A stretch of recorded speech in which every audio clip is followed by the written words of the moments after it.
You're listening to Protect It All, where Aaron Crow expands the conversation beyond just OT, delving into the interconnected worlds of IT and OT cybersecurity. Get ready for essential strategies and insights. Here's your host, Aaron Crow. Protect It All today with Jori. We're here at S4. This is Wednesday, so we're about halfway through the conference.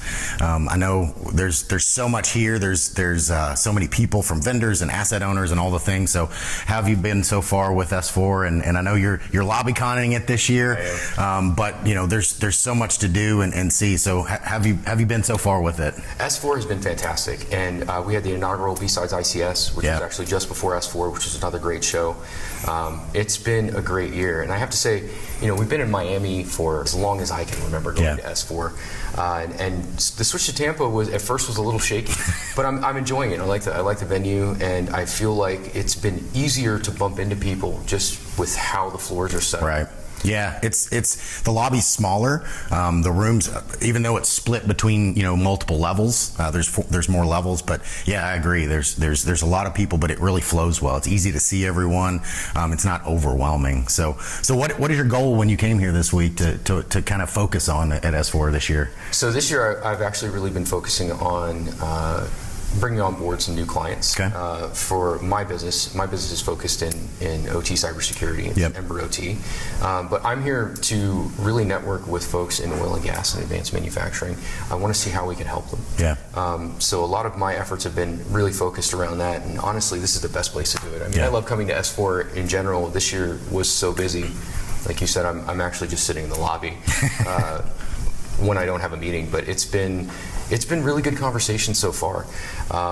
It's exciting to see so many folks. I just bumped into a gentleman I haven't seen since a conference called ONS in Norway, 2018. Right. Just the people that you run into here is amazing, and we do have quite a bit of asset owners that are actually here at the show, which is incredibly important for those of us that are in OT security, because they're the ones that actually keep the lights on, keep things running. Yeah, we were talking about that yesterday actually, as I was an asset owner, as you know, and I didn't really ever have access to come to these things, right? So it was difficult to get a budget for going to a conference. The value prop just wasn't necessarily there because I was in a power company, I wasn't an engineer, I was doing the cyber thing.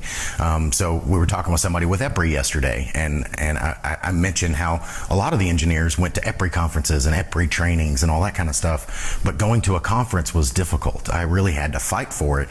And I started out going to DEF CON and Black Hat and things like that. And I had heard of S4, but I had to prioritize because I could only go to one a year. And I made it so that my team could go to kind of whichever one they wanted. And we kind of split, divide and conquer type thing. But it's so powerful. We don't want to just have vendors and sponsors here, right? We want to have conversations with asset owners, and we want them to be here and not feel like they're going to be bombarded with used car salesmen, which you don't get here, which I love, but some conferences it's that way. I don't feel it's that way here. I've been an asset owner, I've been in a sponsorship position, vendor side, like you, of course, but I don't feel that here. I don't feel when I walk by the booths, it's more about conversation, it's more about networking and talking about opportunities and capabilities more than just, hey, buy my thing. Well, how do you feel about that? Absolutely. And actually, a former partner of mine put it the best. He actually said that here's where you do jersey swaps. Right? We all wear different jerseys at different times, and it is a much friendlier community. And even in the vendor space, we compete. It's the same with major vendors, GE, Siemens, etc. But we are all part of the same community, and you really feel that here. And I have to give a shout out to Dale. Dale's done a fantastic job of trying to keep S4 for asset owners as much as he can, and it's been pretty impressive. The B-Sides ICS was really good as well because it had a little bit of that grassroots, coming back. Definitely a lot of asset owners there, which was great to see. But I agree. I'm actually curious. When you switched from being an asset owner to the vendor, was it easier to come to these conferences?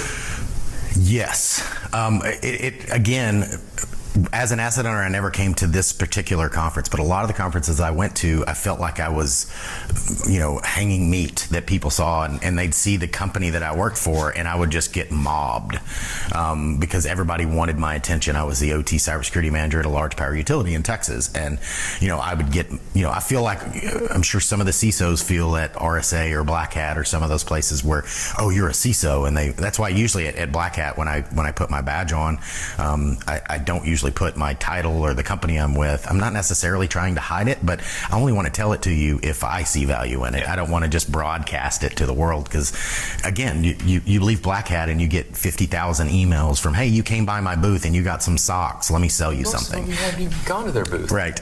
No, we're completely inundated. I mean, the industry as a whole, even on the the vendor side, or if you're working at a company, we're completely inundated with marketing. And to me, it's actually become so noisy that we have CISOs and people that have to make decisions that are jaded at this point. So having any conversation with them is difficult because they've already got their blockers up, right? They're ready to just walk away. And it's a lot of times for vendors that are really trying to make a difference or an impact in the community and as a whole, we're more focused on what the needs are. I need to have a conversation with someone and understand what their challenges are, what the needs are in their environment, before we even get to, can I solve them? Right. It's not, I'm going to come up to you, oh, I can solve everything. I slice bread, right? We make pizza. Everybody loves cookies. We've got it all. Yeah. But that just, and this isn't even just OT, it's the IT cybersecurity as well, have just overdone that for years. Yeah. And it's funny, we're at a conference, but I have to say, we used to play bingo for words at like RSA or Black Hat. What's going to be the word, right? Blockchain, AI. Like observability, it's convergence. And suddenly everyone does that. Yeah. And it makes it really hard for the people that need our products to even understand which one to get. Yeah. And that's something that I do a lot around FUD fighting, because it's been a pain for mine, because I sat on that side, not OT, but on the IT side. Sure.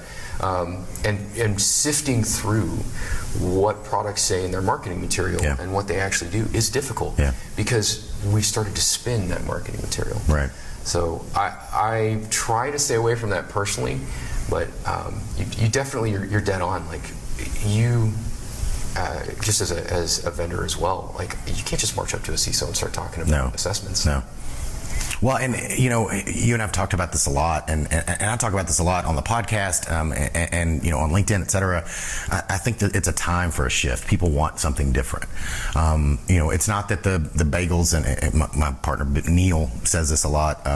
We do the Lone Star Cyber Shootout, right? And we're doing that because we want to do something different. We want things to be more like S4, more network and connection based, and then the sales come from that, right? So we charge CISOs to come to our event, which is not common for that type of thing, right? We do, it's all based on connections and relationships and doing activities and breaking bread, like the old way that we actually connect with people. You don't get to know somebody in 5 minutes in an elevator pitch. I don't want to just hear about what you have to sell me. I want to know who you are. I say this a lot, but we do business at the speed of trust. So the faster that you and I build some kind of trust, like obviously trust but verify, but the more that I trust you, the quicker I'm going to be able to hear what it is that you have to offer and say, and vice versa, where you're not just trying to sell me something, you're willing to listen to my problems as an asset owner before you say I've got your solution. A lot of times as a CTO or a salesperson or a vendor, I find myself saying, I don't think I'm the right product for you, or capability, or offering. It's the best thing you could say. Yeah.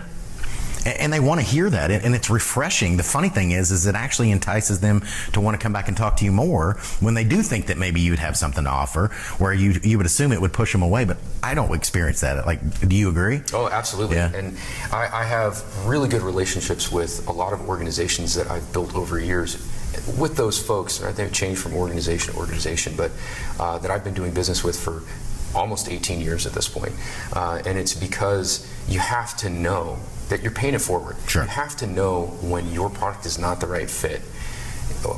you may not have the correct solution, and frankly, I'd encourage you to point them at something that does, sure. Yeah. that will actually help them with their problem. Yeah. But I completely agree, and I'm going to steal that, by the way. Yeah. The speed of trust is a really, really good way to put it, because building that rapport, I have to be able to understand what your needs are. Right. Which means it's almost like being in a relationship. Yeah. Right? Like, you've got to be vulnerable, right? And talk about what your needs are, and frankly, what your budget is, because those are the two things that matter to both of us. If I can't make it affordable to you, and again, it doesn't fit your needs, we're in a bad situation, right? And in the same way, if I'm too expensive, but I fit your needs, like, how can we come together and it's a partnership? Right. And people talk about this all the time. But I feel like very few of us are really practicing finding partnerships instead of just finding customers. Right. The speed of trust is going to stick with me for a while. Well, it's so funny.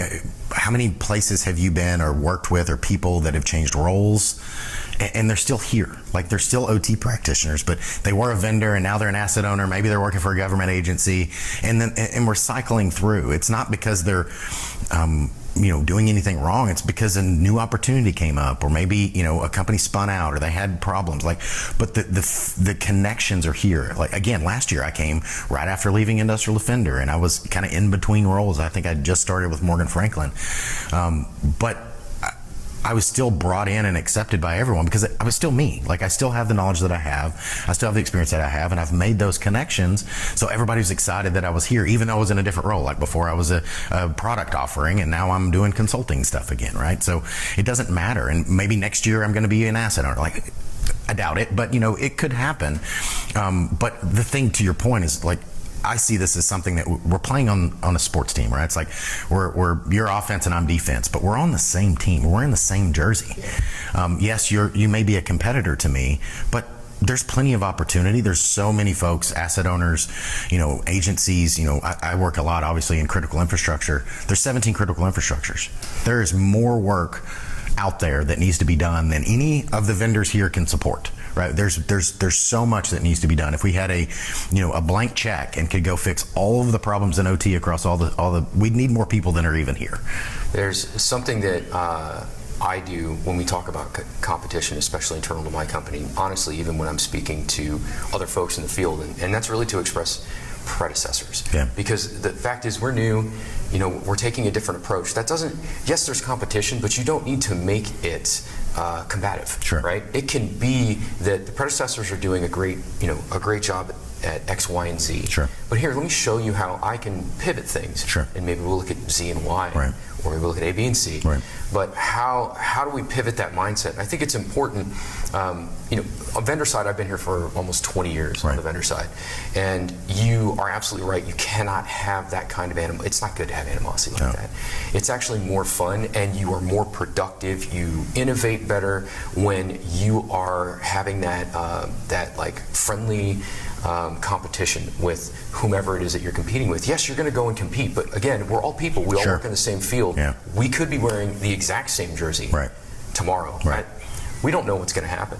So I think it's incredibly important to really remember these are just people, right? And the companies, there's a reason that those companies exist. Why people started those companies. There's a mission behind that, which in most cases is a good mission. Yeah. So it's not good to knock other people's products, other people's things. Everybody's here trying to do the same thing. And being in security specifically, we're all here trying to protect something. Yeah. It's the name of your podcast. Right. We're all here to protect something, and we need to remember that. We're all defenders. Well, and the other piece, again, going back to my time as an asset owner, and it goes beyond just this, like at home even, like you're looking at a product and, AT&T or T-Mobile or Verizon, or if all you have to say is something negative about your company. The only time I've seen it work where I actually paid attention this is fast food, which I don't really eat anymore, but the sign wars. Right. God, I used to love the sign wars. Yes. That's good stuff. And I think it's good to have that cheeky. Yes. Like, have some fun with it. But you're absolutely right. You don't want to, don't disparage. Right. There's no reason to disparage. Yeah. Like I said, we're all here for the same reason. We, just before we got into the podcast, we were actually talking about home networks. Yeah. And I'm kind of in a similar vein as you. It sounds like you've gone towards ubiquity, right? Yes. So I haven't made the jump yet. Right. It's a little hodgepodge of open source and other things. But the way that I looked at purchasing those products, one of the things that really caught me is the marketing on those particular products. You'll find for home routers, and there's tons of brands out there. Yeah. But those brands are always telling you how much faster they are than the other brand. Sure. And if you're as geeky as we can be, right. I'm of course looking at chipsets, what's in this thing, Yep. and they're pretty much the same Yep. across the board, which is why I kind of you pick a hodgepodge. Yeah. I think it's similar for solutions. It's a struggle when people are trying to make a decision around a particular solution, because it would be easy if you could get one solution that did 70% of what you needed. Sure. Right? But a lot of times we end up in this mesh of, here's a product that does 40, here's one that does 10, here's one that does 20. Yep. And I think going back to the competition is, if we can collaborate a little bit more on that, we can actually help the customer by expanding how much percentage of what they need we can do, so that we can get these folks down from a product perspective, because in many cases there just isn't that 70% product. It's just not possible. There's no silver bullet. Yeah. Well, and I came from power utility. You go to a power plant, and even on one unit, so not to mention there's multiple units at a power plant many times, but even in that one unit, I'm going to have multiple control systems a lot of the time. I was talking about this with a gentleman last night at the dinner or happy hour thing, and that same environment. So I can buy from a control vendor, Honeywell, Schneider, Foxborough, all these places, and they have cyber controls that they offer through their offering, but it only works on, or it's only tuned for their environment. It doesn't work on the third-party controls. It doesn't work on the other systems that are there. So that coverage, they'll do maybe 80 or 90% of the stuff that they brought to the table, but all the other stuff, they're like, yeah, it's not my problem. I don't know what to do about that, right? But me as an asset owner, I care about it all. So how do I deal with that, right? So looking at this and knowing that maybe I have to have multiple solutions. Unfortunately, when I started, we had 3 different antivirus solutions and 3 different backup solutions and 3 different Active Directories, because every vendor brought their own. Again, this was a long time ago, 2010 or so. But I finally had to have a conversation with the vendors, the control vendors, and I'm like, look, I know you guys have your offerings, but I don't want to manage 3 antivirus solutions for one control system. I don't. Yeah. I can't do it. It's a manpower problem. So you're going to have to work. We're going to choose this one, XYZ, whatever it is, vendor X, and you're going to have to work with it. Well, we don't support that one. I don't care. You're going to support it because this is what I have. And it's better for me to have a system that you don't 100% support, that I can manage with the staff that I have, than to have a perfect architecturally or coverage product, but I can't support it because I don't have enough people. And it's that people, process, and technology. It's easy to go buy a widget, but then I have to support it. It's the same reason I went to Ubiquity at home. It's not because necessarily Ubiquity is the best product in the world. I think my old network that I had that was a hodgepodge like what you have was probably faster. But as we talked about this morning, I couldn't support it remotely. So as long as I was home, I could get it back up and running. But as soon as I travel, my wife is not technical at all, so it didn't work anymore. It's a cycle. Go through the hodgepodge, amazing, right? But then supportability goes out the window. Exactly. And then you go back to more mainstream. Yeah. I cycle through that constantly. You brought up something about all the different controllers and types of vendors, their controllers in a particular environment. And it hit something with me that I don't think we've talked about yet, which is I'm really looking at how we do baselining completely differently now, and it's where I'm really starting to see a lot of success on our side, and that's a lot of times we look at the network traffic, and it's just the network traffic, and that you can inherently baseline things you don't want. Sure. Right? So it's hard to create a clean baseline unless you just have an unplugged, brand new, fresh system. Right. All from scratch. Greenfield, yeah. So how do we get around that? Yeah. And so something that I've been pivoting to is, and we just talked about, it's a buzzword, blockchain. But that type of distributed ledger, or a mesh, if you will, is something that we're really experimenting with. And I'm curious what your thoughts are. But the idea is that it's not the trust of one sensor, one aggregator, one what have you. And it's not just our product, but what can we integrate in to create a mesh where we can have things that if product X says, hey, I see something suspicious, and the 6 other things you have in that environment don't, there's actually a really good chance that the 6 of them are right. Yeah. So it's not to make that go away. Yeah. But we should have more of an alarm style management. Checks and balances. System. Yeah. So it's there, you can see the alert, but it's not brought immediately to your attention until it can be corroborated. We're playing with the threshold on that.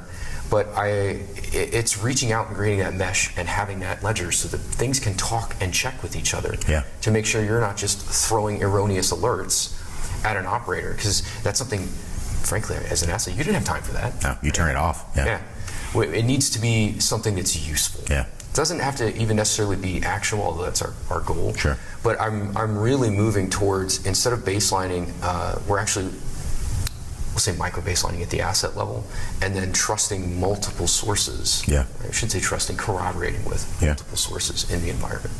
Curious if you've seen anything like that in the field. Yeah, I have definitely. There's so many technologies, and again, you heard the buzzwords for so many years around blockchain and crypto, and again, AI.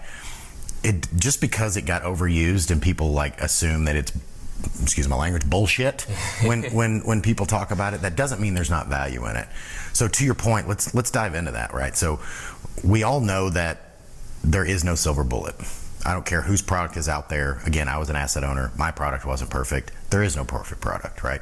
As soon as you find a perfect product, the adversary changes things and it's no longer perfect, right? So it's a constant battle that we're having to continue to get better, to progress, to improve. So how can we use things like blockchain? How can we use things like AI to have a better picture? And to your point, you may have 6 different data sources. They may say 6 different things, or they may say all of them say one thing except that one off. So is that one off? Obviously I want to look at it because maybe it is true, but it also could be, the most obvious answer could be that one is actually the wrong one, the other 5 are actually right. So how do you dig into that and really know how to kind of train it and understand what you're looking at and be able to pull that up over time and get more value to the asset owners? Because ultimately that's what we're looking for. Is like, we've got passive monitoring, awesome, we've got some kind of asset inventory, maybe, okay, yeah, I've got segmentation, I've got a firewall.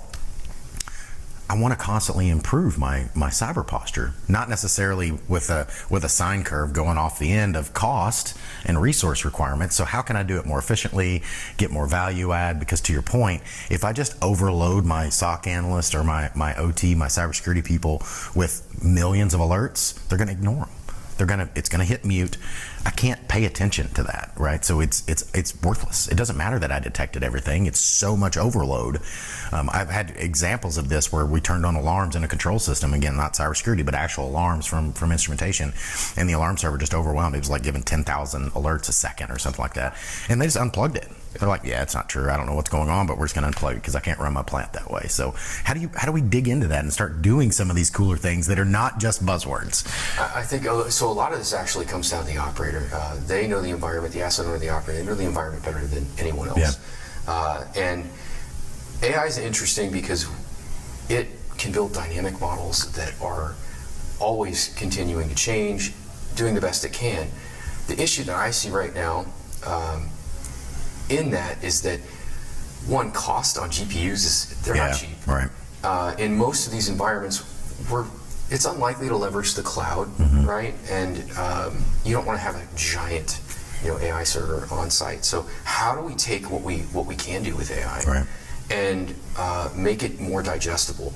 And so one of the ways that we've been experimenting with that is actually combining old school and new school. So using data that we have and the we'll say hypothesis that we have, and so we start training models, right? But then it's just the model that goes on site, so everything stays on site. So it's not active AI in certain areas, just because there's not enough horsepower, especially at the edge. But we can still benefit from what AI can do and how fast it can process. So that's something we've been doing now. With my feeling on sites as a whole is we're going to have to rely on the operator to actually train a little bit of this. So we can't be 100% positive on whether that one is correct or the other 5. We can give you that everyone see the slider bar, right? Like, well, we're 60% positive, we're 70% positive of what it is, and it's a little helpful, but the only way that we get better at that is with user interaction or time. Yeah. And if people are willing to share data, that's great, but a lot of these, the environments that we're installing, it's just not an option. Yeah. So we've been trying to work with the metadata that operators themselves can train so that we know when something's gone wrong, but it's submitted manually. Right. It's not just sent off to the cloud willy-nilly, right? You say, hey, we had an incident where this particular machine was correct, these other 5 were not, and let's say the confidence score was 40%. Sure. And we want to make sure that comes to the top next time. And so having just that little bit of input, even without the raw data coming off of the network or out of that environment, is enough for us to actually tweak the model, right? So it's a little bit of that almost static. It's dynamic detection, but it's a static mindset of like, here's your next content up there. Right. I think we'll evolve past that, but some of that's going to be based on the environment itself. Most likely not going to happen in an environment that's 20 years old, right? But if it's a newer substation that was built in the last 5 years, or if it's a newer plant, or advanced manufacturing has to have a little more horsepower, then we can actually start running some of those models on site. That's where dynamically you can see what those 5 machines said, what that single machine said, and there can actually be some thought behind it. Right. I don't know how else to put it, but dynamically around it. That's how we're tackling the problem. I think it's something that we really need to look for, and I'm glad you brought up AI and blockchain again, because I think everybody in the industry is kind of tired of hearing AI and blockchain. Yep. What I want us to be careful of is don't let the pendulum swing. Right, so let's not go completely negative. There are tons of uses, as you said, for AI, but how do we retrofit how AI functions today to fit into these critical infrastructure environments that don't have the horsepower, may not have connectivity, or frankly, may just not be okay with blockchain and AI? How can we make it more comfortable, make it understandable and useful in the environment? Well, I think there's also a fear of, again, power utility, right? You have regulations that restrict you from what you can do, what data can go where, being able to use technologies like even just the cloud, which to me, the cloud is just a relative term. It's just somebody's server in a data center. Like, what difference? Obviously, there's a difference, but my point is like there's really not a whole lot of difference. I can have on-prem cloud that's I own, and it's on my iron in my data center. Technically, that's a cloud. Like, so that technology opens the door to do more things, blockchain, AI, things like that. I'm sure power utility will be one of the last that'll ever, use that kind of technology, but I know there's other things. You look at, the global companies that do shipping. I don't want to name names, but you know who I'm talking about. Like, other companies are more open to putting their process control networks not on the internet, and maybe not even directly in a cloud, but having data going to the cloud from these environments to be able to utilize tools like that. So we're not that far away from that stuff, even down to potentially a power plant. I remember even before I left as an asset owner, we were looking at doing a centralized control room between multiple. Now, they were the solar plants and wind and renewables. It wasn't like, moving equipment generator type stuff that you would see at like a nuclear power plant or something like that for obvious safety reasons. But imagine the not need to have staff physically at a facility to control it, right? You have it be a regional control center. We do this in all other industries all the time. Obviously, there's a safety reason we haven't done that in many of these process control environments, but the more that we have AI and robotics and automation, it opens us up. It's not that you wouldn't necessarily have any staff. You'd still have people on site. You need operators to touch things and do maintenance and PMs. But do I need to have the full staff? Can I go from a big staff to a smaller staff, and then I have my intellect in bigger areas? The other part, especially in power utility, is a lot of these power plants, they're never in a populated area, right? They're in the middle of nowhere for obvious reasons. Nobody wants a power plant in their backyard. So it's a talent problem as well. I say this all the time, but it's the people, process, and technology. The people aspect of that is like, how can we find people that are willing to go work and help solve these problems, but are willing to move and live in this small town in Texas or Ohio or wherever the place is? If I could do that and have them be regionally in Phoenix or Dallas or Austin or San Francisco or wherever, it opens the door for me to have more intellect and solve the problems differently than we've done. And I get so tired of hearing people say, well, this is the way we've always done it. Like, we'll never do that. That'll never happen in OT. We're never going to converge. We're never going to use AI. We're never going to use... I get so tired of hearing that. Like, yes, we're not there yet. And I'm not saying that we should be doing it today. But to your point, we can't let the pendulum swing all the way over to the side and say we're never going to do that, because I think that's short-sighted. I don't think that's going to be true. It's just a matter of when and how do we do it in a safe way, right? And I think you kind of touched on something that is forefront for a lot of people, which is, how does this affect my job? Right. And I want to be clear, at least in my feeling on this, which is that AI isn't here to replace people, and it's nowhere near capable of doing that. Even some of the most fantastic AI projects that I've been involved in or on the periphery of, it's not there yet. Right. So what I see the power as, and how I want to change people's view of it, is that it's not taking a job or replacing an operator. What it can do is make an operator more efficient, less stressed, sure, more focused, if they know how to use the tool. And again, I don't know if you see this in your area. Where I live, we actually have an issue with operators aging out. Mm-hmm. Not a lot of people are actually coming in and doing internships and getting involved. And so what we're seeing is there's a massive experience gap. Yep. So the people that are coming in are young, and there's literally people retiring out the door without much overlap. No bridge. Right, yeah, to actually help them. So I think one of the areas outside of cybersecurity as a whole that it could be helpful is scaling up the knowledge of a brand new, I just got done with my apprenticeship, and now I'm off, I'm an operator, right, and this can help me, right? But the only way that happens is if these folks that are aging out are willing to help train the model for their particular organization, because we don't want all that experience to go away. And we do really have that. It's a massive issue, at least in the Southwest, where folks are coming in like 20, 22 years old, and we have people that are 65, 70 years old that are just, they're out the door. Like, it's just one-for-one replacement without that overlap. But I think AI is more focused on enhancing at this point. That's the way that we need to approach it, in my opinion, versus replacing. Yeah. Well, I told you a story last night about, my father he was in the power industry for 40-something years and retired in his 60s, and, the company he worked for actually bought a new power plant, and they were in the middle of a control system upgrade, and they didn't have the resources to kind of get it to where they needed to go. So they brought him out of retirement, and he came and helped them because they didn't have anybody else that could do it.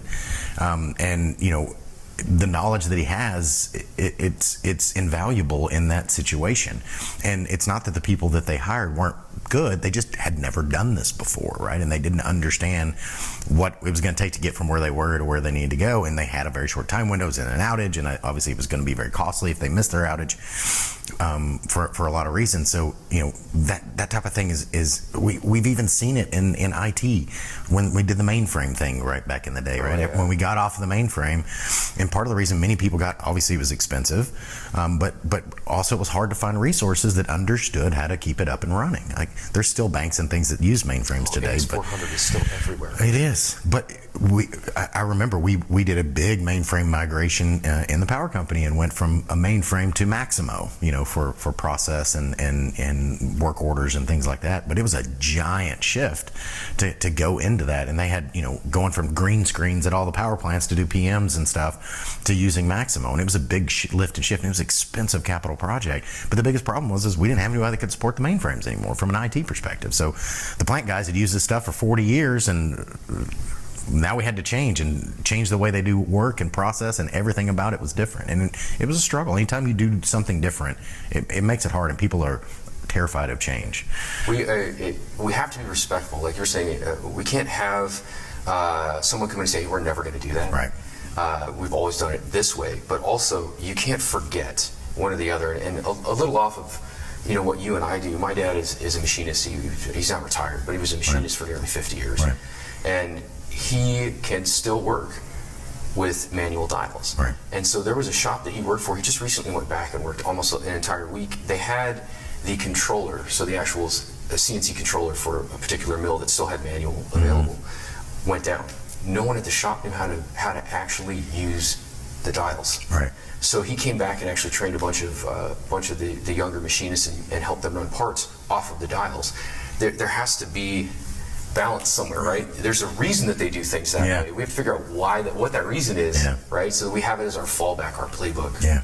What are you going to do in that scenario when nobody knows how to do it manually, right? And you got to go back to that and fail back to that. So it's amazing that there's so much, IT, we've solved a lot of these problems from segmentation and a lot of the things we're usually behind the 8 ball intentionally. The analogy I like to give is like I'm a big Toyota fan, right? I love Toyota vehicles. I think they're great. They're always reliable. They last a long time. But you look at a Toyota, especially, I think the 4Runner was around for the last generation was 15 years or something like that, right? And they didn't change the technology in it during that time, but everybody loved it. Why is that? Because it was reliable. But if you get in it, it didn't have all the creature comforts of a brand new Chevy or a Ford or a Mercedes or something. It didn't have, Bluetooth. Like, it had Bluetooth, but it wouldn't have Apple CarPlay. It wouldn't have a lot of those creature comforts, cooling seats and things like that. But there's a reason behind that, right? And the reason is because once Toyota, before they deploy something, they want to make sure they understand it and it's reliable. They fix all the bugs. Whereas Chevy and GM's model and many of the other manufacturers are more, we want to be first to market. We want to have the best technology. We want to have the best offering. Correct. Yeah. And then we ended up testing on those things. Like, I saw something this morning on the news, and it was talking about, the Ford F-150 trucks in Texas in this year, I think they said, is they've stole $90,000 worth of taillights. Like, I guess the taillights are so expensive on the Ford F-150s that people are just walking around stealing them, because to buy new ones, it's like $3,600 for just taillights, because the modules in them, and they've got like sensors for other vehicles and lane change and all that kind of stuff. So people are just walking up, and within 2 to 3 minutes or less, they can take your taillights. So they're doing this all over the place, right? But it's little things like that people don't think about. Yes, it's awesome to have the sensors in, but then when you make it so expensive to replace, then people are stealing. That's why people were stealing catalytic converters, because of the raw materials that are in it. And there's consequences. It goes back to the CIE thing, like I talk about all the time, right? It's designing our systems to be with security in mind, which is easy to do in a greenfield, like we mentioned before. But how do you retrofit that in an older environment, right? What I always tell people too, we'll go back to the car analogy, right?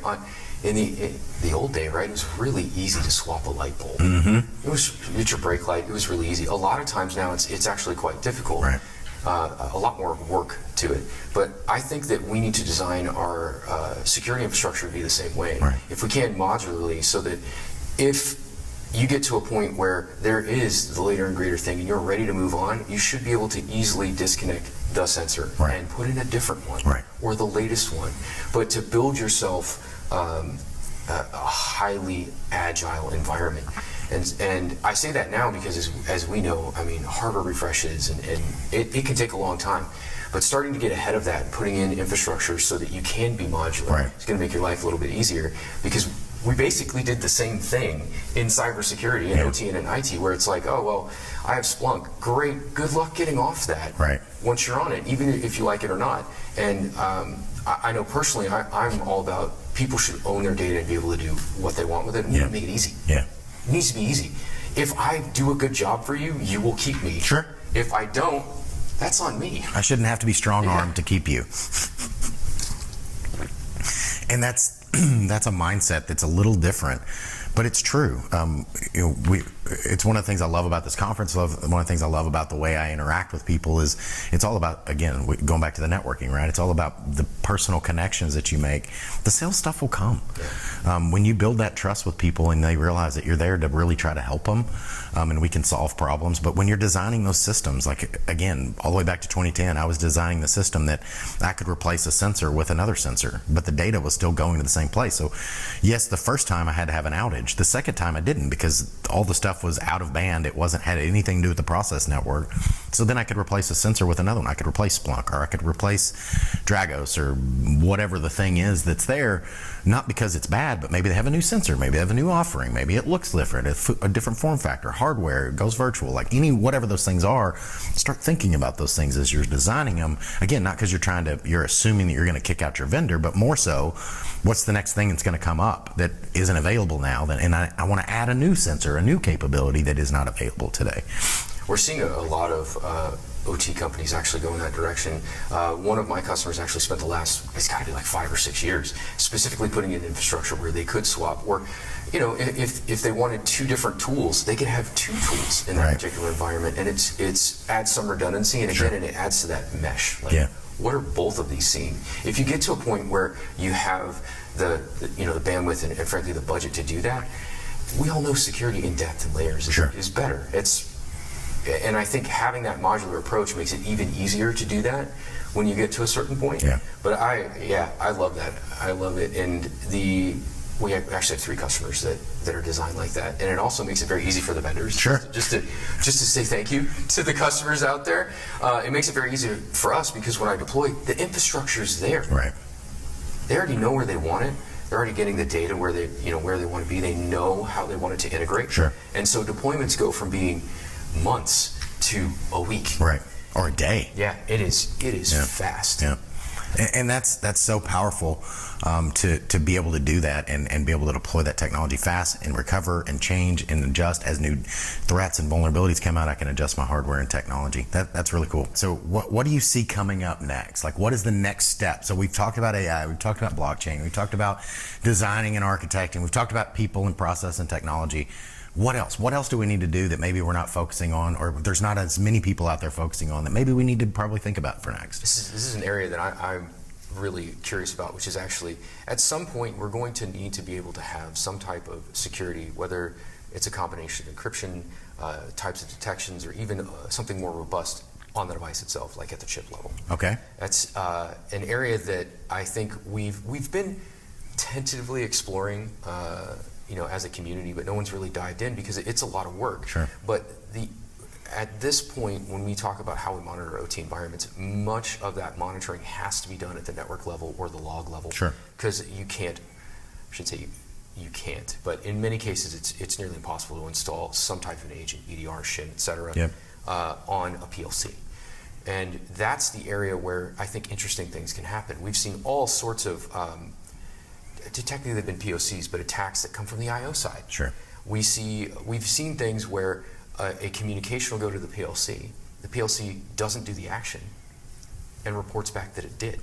Stuxnet, for instance. Exactly. So the not that it's completely infallible, but I think that at some point we've got to get as low as we can down on the hardware side. That almost I think passive monitor on chip side. You need to be able to see what's going on to confirm whether or not when the command went to the PLC, did it actually go out the IO side. And there's some other folks that are concentrating in other areas.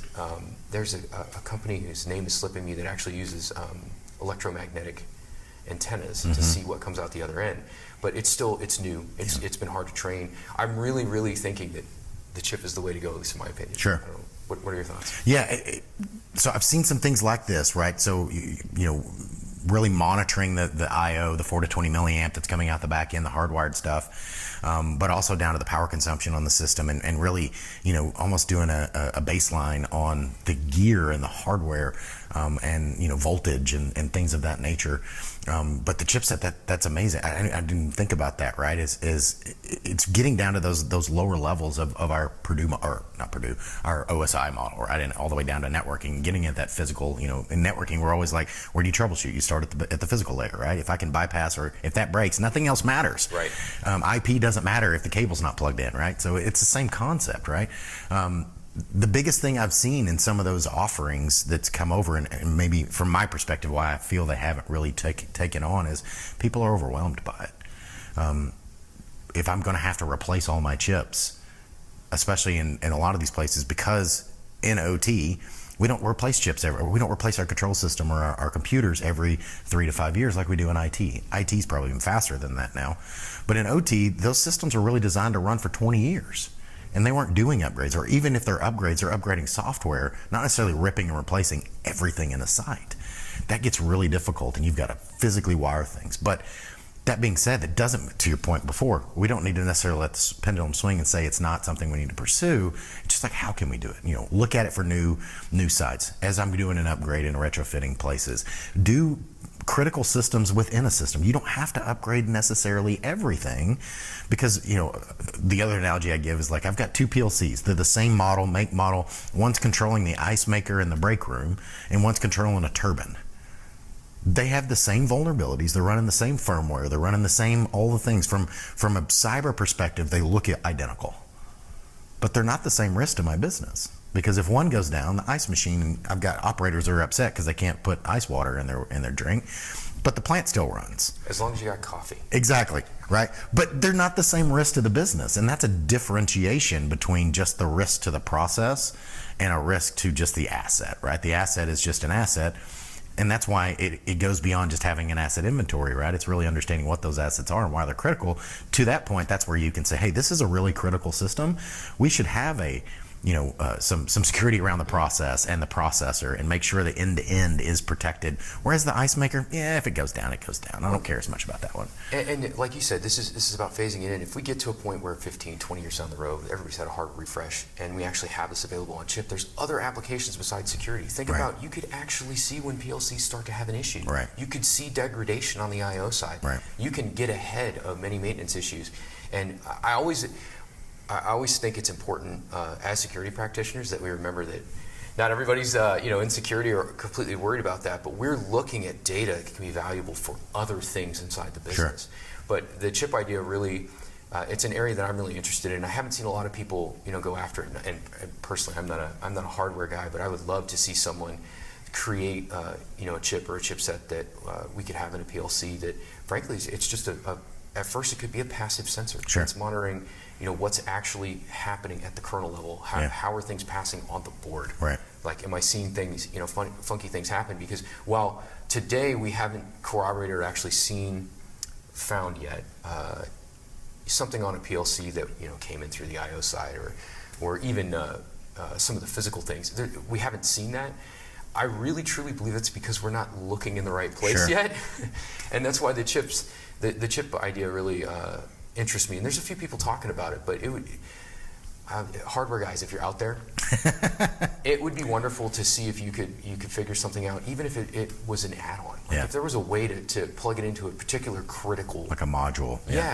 To maybe sitting off the backplane on a PLC. If there's a way that we can do that, I think it'd be incredibly useful. Oh yeah, I mean, again, we've got to continue to innovate in these spaces and figure out different ways to do it and be more efficient. And I love the point you just brought up. It reminded me when I deployed this again, when I started this in critical infrastructure, it wasn't called OT. We weren't doing cybersecurity. I got budget because I was bolted on for regulatory requirements around NERC SIP. But the thing that I pitched to the plants was operational availability and reliability. I wasn't telling them cybersecurity because I didn't care. Again, in 2010, nobody cared about cybersecurity, especially those people, because it just wasn't a problem for them. It wasn't in the news. People weren't hacking OT environments. They didn't really understand the risk. Maybe it was happening, but it wasn't in the news, and people didn't know about it. And the answer I always got anytime cybersecurity is brought up is like, well, I've been running my plant for 40 years and nobody's ever hacked it. Why would it happen now, right?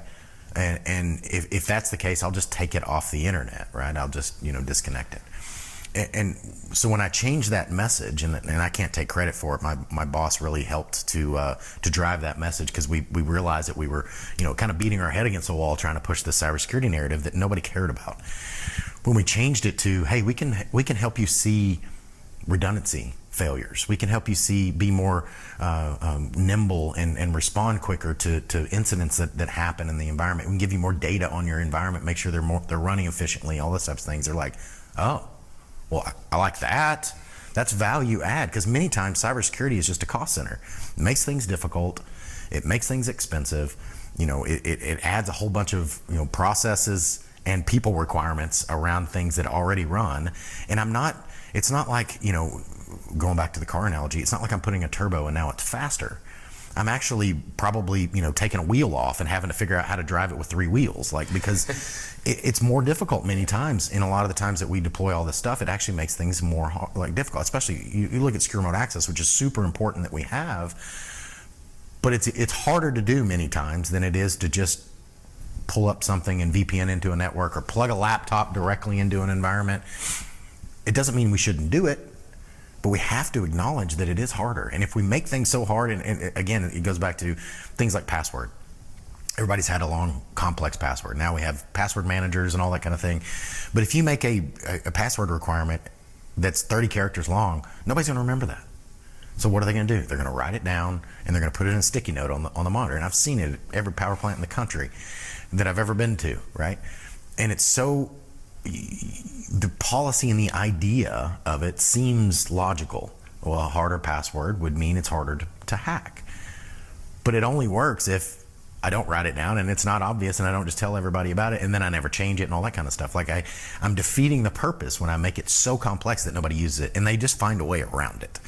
They bypass the network, they disconnect it, they put in a wireless card, they put in a 5G card, they just find a way, because at the end of the day, the most important thing in these environments is that safety and availability, right? So it's more important that the process works and it functions, because if it doesn't, then all the security stuff we did just doesn't matter. Because if they can't make their widgets and they can't make profit on it, we're just going to shut the plant down, and then none of this cybersecurity stuff matters anyways. It doesn't mean we shouldn't do it. It just means that we have to make sure we remember we're the tail, not the dog. We've got to remember we're a support organization helping to reduce risk, but we are not the only risk, and we're probably not even the highest priority risk in these environments. Many times we're just a risk that gets a lot of attention because it's in the news, and we like it, and it's sexy, and we spend a lot of time in it, but it's not always the best or most risky environment that they have, or process or problem that they have in these spaces. Yeah, I completely agree. There's actually kind of some interesting things, just going back to the fact of what you've seen in an environment, and all the big ones, crash override, Stuxnet, Bull Typhoon, etc. There's actually not that many public that we know about hacks. And a lot of times that we see them, they end up being on the IT side. Right. What I don't think many of the vendors talk about is what we see normally is, it's not a full-on breach. We're not seeing a full-on breach. What we're seeing is reconnaissance. Yeah. How does this work? Right. Because all of these environments are different, so they have to figure out how it works. That's been very enlightening over the last 8 years, just how many times we've run into, they've found their way in. Yeah. They're just listening and trying to figure out how that works, which is scary in itself. Which it's incredibly important to have a robust system behind that. But the fact that the reconnaissance is going to lead to something someday, I think people should be really aware of what they're doing from a visibility stance, just so that they can see when people are poking around. Yeah. And a lot of these, they gain access through the second half of what you were talking about, where folks are just trying to do their job. Right. It's not like the guy who plugs in a wireless router out at a oil derrick or substation is trying to cause issues. No. He's trying to do his job faster in most cases.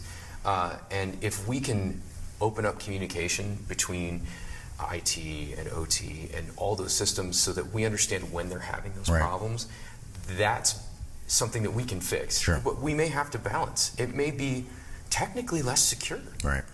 But if you're getting the job done, is the juice worth the squeeze? Correct. Really? Well, we see that all the time with patching. Patching is an easy one that should be very simple to solve. But we don't patch in OT very often. And we do, but it just looks different. I'm not patching every Tuesday like you do in IT.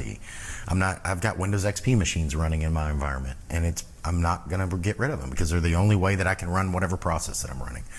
And as IT cybersecurity people, it blows their mind. What do you mean? You have XP? You're not patching? That's blasphemy. But it's not, because again, it goes back to if I break this thing and I make it so difficult, simple thing, like I did this or IT did this to us at a power plant where we had these desktop computers that were in the control room, and they were not control system machines. They were just desktops, but they had OSI Pi dashboards and graphs on it. So the operators used it to make decisions on things. They could see, levels and tanks and cooling temperatures and anyways, a bunch of different things that they used in their daily job. Well, IT rolled out a new Active Directory group policy that said, okay, well, everybody, if you walk away from your machine and you leave it inactive for 5 minutes, we're going to lock the workstation. Put a screensaver on and make you log back in. Well, these operators, it was just a single machine. They didn't have a login. Like, they didn't know what it was. Obviously, there was a login, but it's not like they were individually logging into these machines. They were just running 24/7 because it's always staffed. So when they locked the screen, like, I had to fight with IT to explain to them why it was not okay that they did what they did, and that they need to undo it and put us in a different group, OU, so that we could not get that group policy. And I had to explain to them and justify, like, okay, we're in a secure room that you have to badge to get into, and there's only like 10 people that have access. So it's a very, very low risk. It's not zero, but it's a very low risk that those machines are going to be used for nefarious reasons. And if somebody walks in and puts their hands on that keyboard and they're not one of the people they're supposed to be there, they're going to get noticed and recognized really quickly. Operators are very good at that. They're very good at it. You don't walk in their environment, sit down at their computer and touch their screen without their permission, because they will escort you out in a hurry. But it's little things like that we've got to be able to get that out. And I talk about it on here all the time. Sometimes the problems that we solve are not even the fun stuff or the technology, the cool stuff, like the chip security and all that, blockchain and AI. Like, those things need to come, but we also just need to do the basic stuff and remember, again, going back to the tail on the dog, like, we're the tail. Like, we need to make sure that we're not breaking their stuff, because otherwise it just doesn't matter. Yeah. It's such a massive paradigm shift. For those of you who are in IT and OT curious, right, and you want to come over, there will be a point where you have it's a paradigm shift in how you're thinking about the systems that you're protecting. Because a lot of times when we're talking in IT, it's all around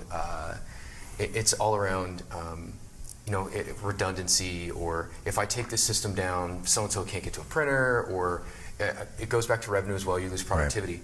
But the systems that are in OT, if a system goes down and they can't get it up, power goes out. Right. And hats off to our operators, because at least where I live in Phoenix, Arizona, I haven't had a power outage in 2 or 3 years. It's been a long, and the last time we had a power outage, I think it was out for 30, 35 minutes. Right.